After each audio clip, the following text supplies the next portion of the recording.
আস্ত মুরগির রোস্ট করব, এর সাথে লেগও থাকবে, সেজন্য আমি মুরগিগুলোকে সুন্দর করে একটু ফেলে নিয়েছি যেন মশলা ভেতরে ঢোকে। সামান্য একটু কালার দিয়ে নিলাম।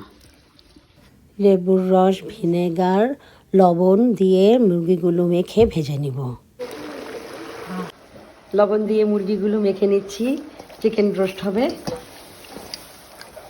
একটু কালার দিব। আমি যেভাবে মুরগির রোস্টটা করতেছি আপনারা এইভাবে ট্রাই করবেন, একদম বাবুর্চি স্টাইলের মতো।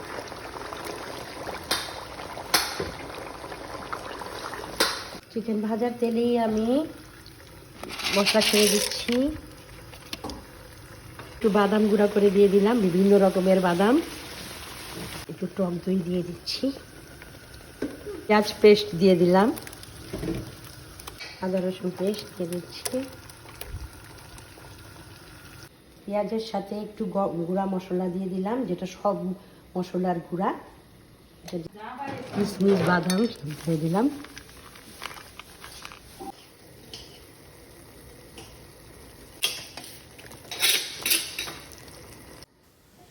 একটু কেওড়ার জল দিয়ে দিলাম পেঁয়াজের মধ্যে, আবার মশলার মধ্যে একটু কেওড়ার জল দিব।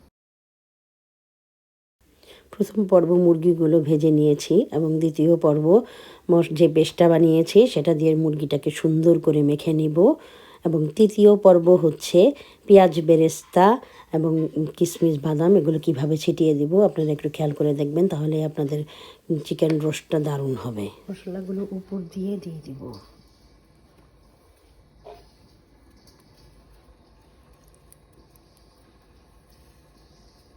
পেস্টের মধ্যে আমি একটু কেওড়ার জল দিয়ে দিয়েছি এবং পেঁয়াজের মধ্যে একটু কেওড়ার জল দিয়ে দিব।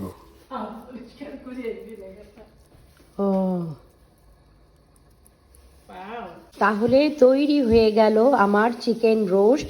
এখানে প্রায় 40 জনের মতন চিকেন রোস্ট, আর দুটো আস্ত মুরগি আছে।